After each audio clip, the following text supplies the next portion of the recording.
നെയ്യാറ്റിൻകര മഞ്ചവിളാകത്ത് വീട്ടിലെ മുൻവാതിലിൽ വൈദ്യുതി കടത്തിവിട്ട നിലയിൽ കണ്ടെത്തി. വിദ്യാർത്ഥിക്ക് ഷോക്കേറ്റു. ആസൂത്രിത ശ്രമമെന്ന് വ്യക്തമാണ്. ആരാണ് ഈ കൃത്യത്തിന് പിന്നിലെന്ന് കണ്ടെത്താൻ മാരായിമുട്ടം പോലീസ് അന്വേഷണം തുടങ്ങിയിട്ടുണ്ട്.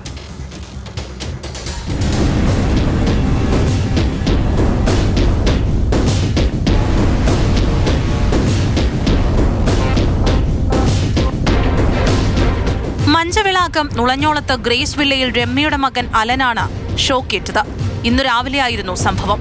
രമ്യയും ഭർത്താവ് സജിയുമായി 8 വർഷത്തിലധികമായി അകന്നാണ് താമസം. രമ്യയും പരിക്കേറ്റ അലനും മറ്റൊരു മകൻ അഭിനും മാത്രമാണ് വീട്ടിൽ താമസം. തയ്യൽ തൊഴിലാളിയായ രമ്യ രാത്രി 1 മണിവരെ തുണി തയ്ച്ചുകൊണ്ടിരിക്കുകയായിരുന്നു. രാവിലെ അലൻ എണീറ്റ് മുൻവാതിൽ തുറന്നപ്പോഴായിരുന്നു ഷോക്കേറ്റത്. തുടർന്ന് നടത്തിയ പരിശോധനയിലാണ് മീറ്റർ ബോർഡിൽ നിന്നും മുൻവാതിലിലെ ഇരുമ്പ് ലോക്കിൽ വൈദ്യുതി ഉയർപ്പിച്ചിരിക്കുന്നത് ശ്രദ്ധയിൽപ്പെട്ടത്. ഇവർ ഈ അടുത്ത കാലത്താണ് ഈ വീട് വെച്ച് ഇവിടെ താമസമായത്. വീടിൻ്റെ ഡോർ തുറന്ന് പുറത്തിറങ്ങുന്നതിന് വേണ്ടി ഡോറിൽ പിടിച്ചപ്പോഴാണ് ഇത്തരത്തിൽ അവന് ഷോക്കേറ്റത്. മെയിനിൽ നിന്ന് ഒരു വയർ പിടിച്ചു കൊണ്ടുവന്ന് ഈ ലോക്കിൽ കൊടുത്തിരുന്നു. അപ്പോൾ ഈ ലോക്കിൽ വന്ന് അകത്ത് തുടങ്ങുമ്പം തന്നെ ഷോക്ക് അടിക്കും. അങ്ങനെയാണ് സംഭവിച്ചത്. പിന്നാലെ നാട്ടുകാരും ബന്ധുക്കളും ചേർന്ന് പോലീസിന് വിവരം അറിയിക്കുകയായിരുന്നു. പ്രാഥമിക ശുശ്രൂഷയ്ക്കായി നെയ്യാറ്റിൻകര ജില്ലാ ജനറൽ ആശുപത്രിയിൽ പ്രവേശിപ്പിച്ചു. എൻ്റെ മകളും 2 കുഞ്ഞുങ്ങളുമാണ് ഇവിടെ താമസിക്കുന്നത്.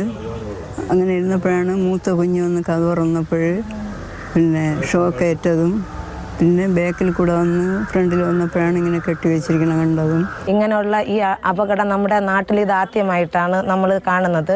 അപ്പം നാട്ടുകാരെല്ലാവരും ഇപ്പം പേടിയിലാണ്. കുട്ടിയുടെ ആരോഗ്യനില തൃപ്തികരമാണ്. ഈ കൃത്യത്തിന് പിന്നിൽ ആരാണെന്ന് വ്യക്തമായ അറിവ് ലഭിച്ചിട്ടില്ല.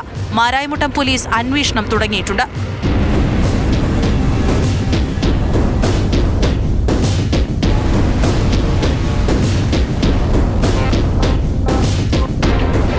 മാതൃഭൂമി ന്യൂസ്, തിരുവനന്തപുരം.